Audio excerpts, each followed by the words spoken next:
A desinformação sobre saúde é a disseminação de informações falsas com a intenção de causar dano ou desacreditar políticas de saúde de governos ou de autoridades sanitárias, como a Organização Mundial de Saúde, a OMS. Com isso, os cidadãos são prejudicados em seu direito de receber informações corretas para tomar decisões sobre sua saúde.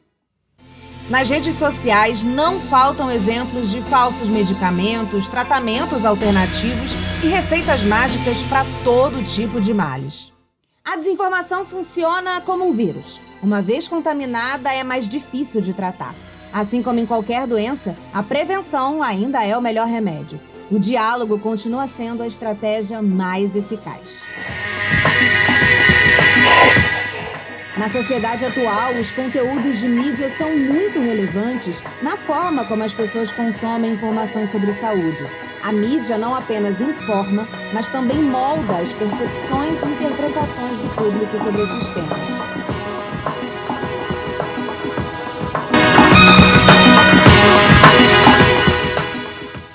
Para explicar um pouco mais sobre o tema, convidamos a professora e pesquisadora do Programa de Comunicação, Informação e Saúde da Fiocruz, Pamela Araújo Pinto, para conversar com a gente.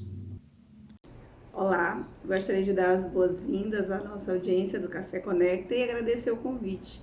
Eu sou Pamela Pinto, pesquisadora em Comunicação e Saúde, também em Comunicação Política, e hoje vou falar um pouco da desinformação em saúde, que é o tema da minha agenda de pesquisa no programa de pós-graduação em Informação, Comunicação e Saúde da Fiocruz, o PPGIX, que é onde eu venho, a partir do lugar do qual eu venho discutindo sobre esse tema da desinformação e saúde.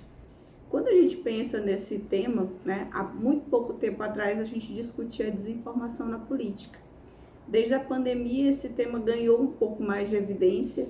Nós passamos por vários períodos com muita desinformação sobre vacina, sobre como prevenir esse vírus que foi de forma global. E aí esse conceito ele começa a ganhar um pouco de forma. Ele se desmembra um pouco na teoria brasileira do conceito sobre a desinformação sobre a ciência. E a partir, infelizmente, de muitas ocorrências e estudos de caso, a gente agora discute de fato a desinformação na saúde. E aí a gente tem uma questão que eu acho que é comum às outras pesquisas da desinformação. Ela acontece em tempo real, ela não tem uma definição muito precisa, então a gente trata como um fenômeno.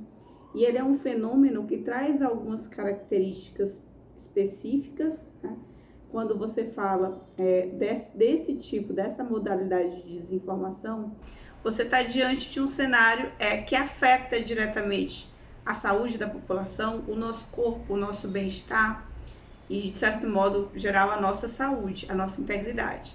Então, é um tipo de fenômeno que atua estimulando ou confusões ou descontextualizações sobre temas de saúde, sobre temas de convivência, e que eles têm alguns cenários em comum. Por exemplo, o objetivo de obter lucro. É muito comum hoje em dia a gente ter golpes envolvendo medicações milagrosas ou profissionais que se dizem detentores de um processo de cura que trazem resultados diretos. E também tem o interesse de desestabilizar autoridades sanitárias, como a gente viu na Covid.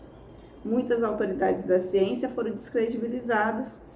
No Brasil tivemos um fator muito peculiar, porque a autoridade sanitária máxima também praticou a desinformação.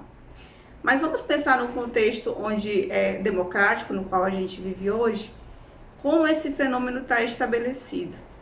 Eu crio um debate hoje sobre a desinformação sobre saúde, mas com olhar para o Sistema Único de Saúde, o SUS, que é uma área que é muito afetada. Quando a gente fala da desinformação, a primeira ideia que vem é a questão da vacina.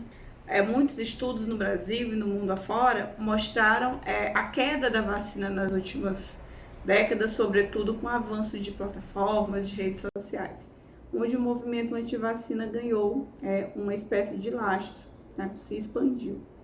E aí a gente está falando de um processo de desinformação que não afeta só o indivíduo que não decidiu, que não vacinou ou que não vacinou o familiar, mas que a longo prazo vai afetar uma comunidade. A gente já tem registros oficiais pelo Ministério da Saúde de regresso, de retorno de doenças até então combatidas com a vacina. Então a gente olha tudo isso, né, e pensa, poxa, como é um tema complexo. A desinformação mina a confiança nas instituições de saúde pública, enfraquecendo campanhas e orientações como vacinação e distanciamento social. Isso pode gerar crises de saúde, como surtos de doença evitáveis. E aí uma outra questão que eu acho que é importante a gente pensar, quando a gente está falando nessa desinformação sobre saúde, olhando para o SUS, é que ela também tem um viés econômico, né? A ideia de que a gente tem uma saúde privada, suplementar, mais competente do que o SUS, ela sempre existiu. Mas nesse contexto você começa a levantar suspeitas sobre a qualidade, sobre os profissionais, sobre os produtos que esse sistema gratuito, nós recebemos esse sistema. Então a gente começa a ter também interesses econômicos. E aí a gente começa a ter, nesse cenário, várias ocorrências que se somam a esses interesses. Nós temos aí profissionais que fazem prescrição de dietas, profissionais não graduados, muitas vezes. A gente tem profissionais generalistas atuando como especialistas. Então, são vários tipos de ocorrências que se somam nesse processo. E aí é importante que a gente reflita, né, no enfrentamento dessas estratégias que vem crescendo. Hoje a gente tem as universidades brasileiras como uma fonte desse enfrentamento, as universidades públicas com pesquisas, com estudos. De 2023 para cá, com o período de redemocratização, digamos assim, a gente passou a ter o Estado atuando contra a desinformação.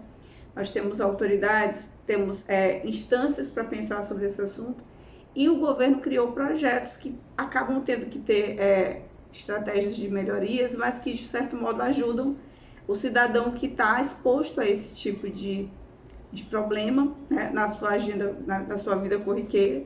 É muito comum você receber esse tipo de desinformação por meio das plataformas digitais, principalmente vídeos que circulam muito rápido, no TikTok, no Instagram, no WhatsApp.